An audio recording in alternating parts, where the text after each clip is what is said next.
Get ready for the dictation. Start.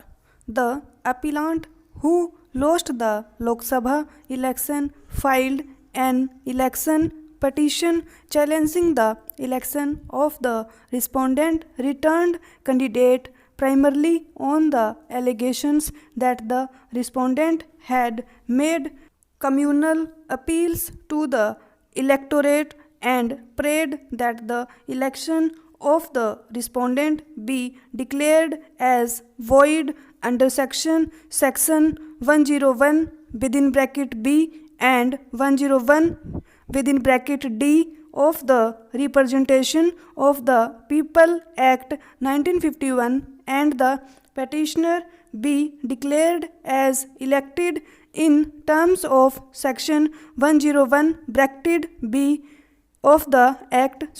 In support of his allegations, he filed a VHS cassette said to have contained the speeches made by the respondent.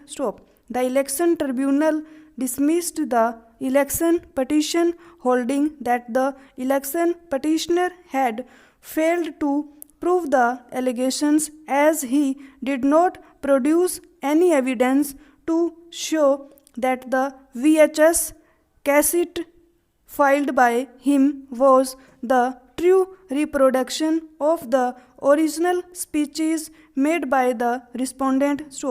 The tribunal also did not accept the plea of the election petitioner that the cassette was obtained from the Election Commission and was a public document and its mere production was sufficient and no further evidence was required to be adduced to prove as to how the said cassette was obtained by him. Aggrieved, the petitioner filed the appeal.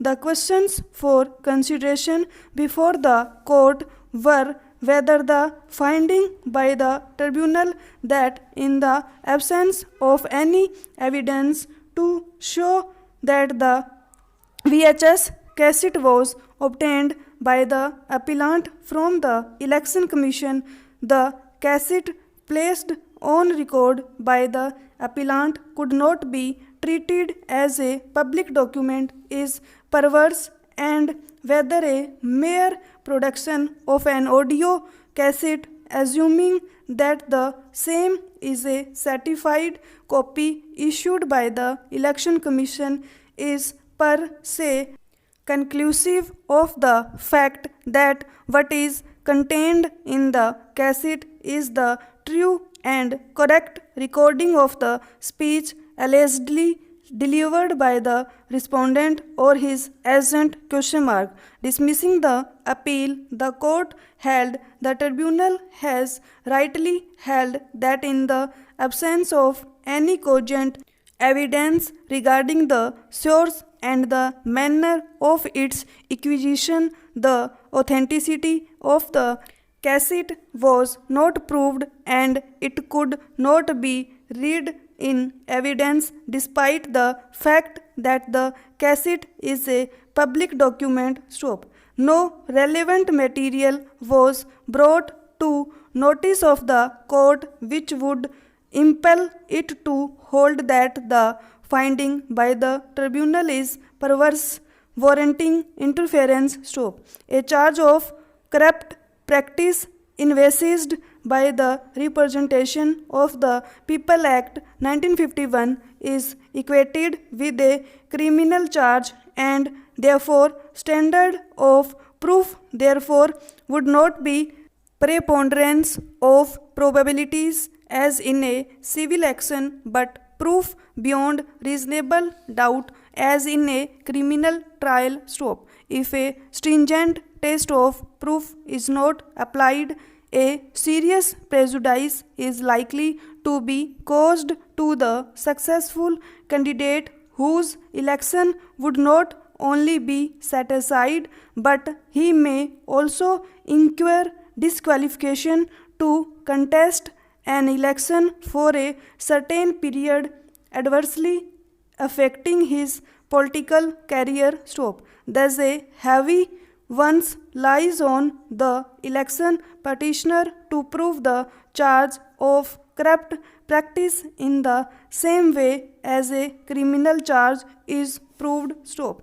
The Land Council for the petitioner submits that there is no prohibition in law in entertaining the petition under Article 136 of the Constitution against the order of the Family Court, and in such an eventually there was no occasion for the petitioner to approach the High Court, as the relief sought herein cannot be granted by any court other than this court. Stop.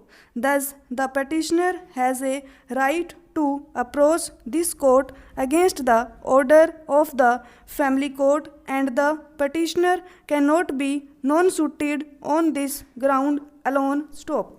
Article 136 of the Constitution enables this court in its discretion to grant special leave to appeal from any judgment, decree, determination, sentence or order in any cause or matter passed or made by any court or tribunal in the territory of India. Stop. Undoubtedly, under Article 136, in the widest possible terms, a plenary jurisdiction exercisable on assuming appellate jurisdiction has been conferred upon this court. Stop. However, it is an extraordinary jurisdiction vested by the Constitution in the court with implicit trust and faith, and thus extraordinary care and caution